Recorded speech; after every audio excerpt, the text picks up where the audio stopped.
Sporty coupe fans have had a lot of new products to look at lately. The Beetle Turbo with 200 horsepower, the Honda Civic with 201 horsepower. Now there's an entry from Hyundai. It might be an unexpected one in the shape of the 2013 Hyundai Veloster Turbo. With 201 horsepower, it goes on sale later this year. I'm Marty Paget, editor of High Gear Media, and last week we took a drive in the 2013 Veloster Turbo, a first drive in Southern California. Now the Veloster already stands out in the crowd, mostly because of its four-door arrangement.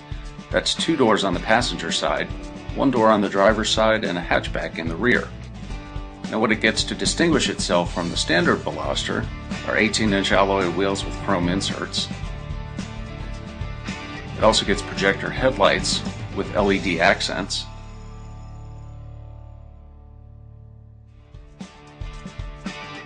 In addition to the Veloster badging, it also wears turbo badges and some LED taillights.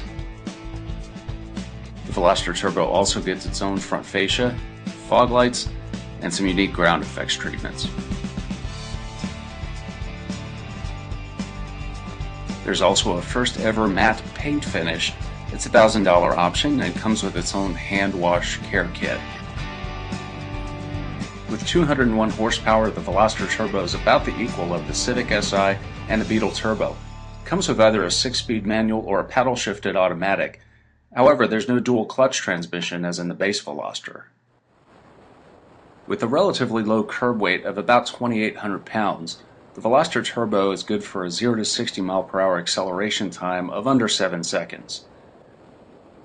195 pound-feet of torque are available as low as 1,750 RPM, and the Veloster really feels eager off the line, no matter which transmission you've chosen. Hyundai also promises the Veloster Turbo will have some of the best gas mileage in the category, 38 miles per gallon highway for the manual, and up to 34 with the automatic.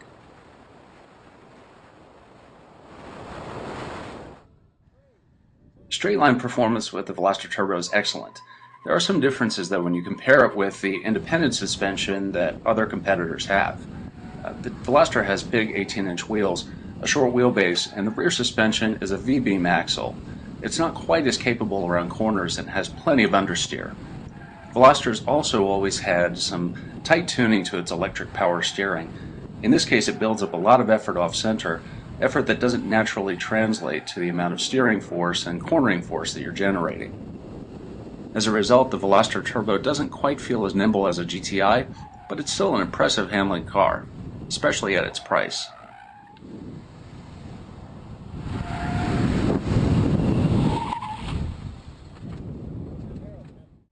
Turbo Velosters get a couple of distinctive details to an already distinctive interior. They get better sport seats with turbo stitching, and they also get their own unique instrument cluster with larger and more interactive gauges. The one thing that hasn't changed is the Veloster's tight backseat packaging. For bigger people, it's just difficult to get in the back seat. Once you're in, there's not much headroom, not much knee room.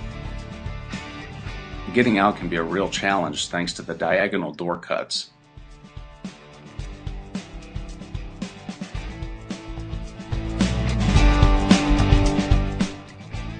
The Veloster does have a decent amount of trunk space, however. Under the hatchback you'll find about 12 cubic feet of space, good for a few rollaboard bags. The back seats can be reconfigured depending on your cargo or passenger needs too. One of our favorite features is an option in the Ultimate package that raises the Veloster Turbo's price to about $26,000. It's a panoramic sunroof that really opens up the interior and lets the sunshine pour in. The Veloster Turbo also includes standard leather upholstery, a USB port, Bluetooth and satellite radio. It also has BlueLink, the Hyundai system that allows everything from web searches to destinations served from the cloud. So what's the bottom line with the 2013 Hyundai Veloster Turbo? Well, with the Honda Civic Si a little down on its luck these days, the Veloster feels like it's the equal of something like the Beetle Turbo, something with real character, a real sporty coupe that doesn't tread too closely to real sports cars like Mustang and Camaro. Now, if you're looking for more information, see the Car Connection for our road test. Follow us at Twitter at Car Connection and at Facebook at The Car Connection. I'm Marty Padgett. Thanks for joining us.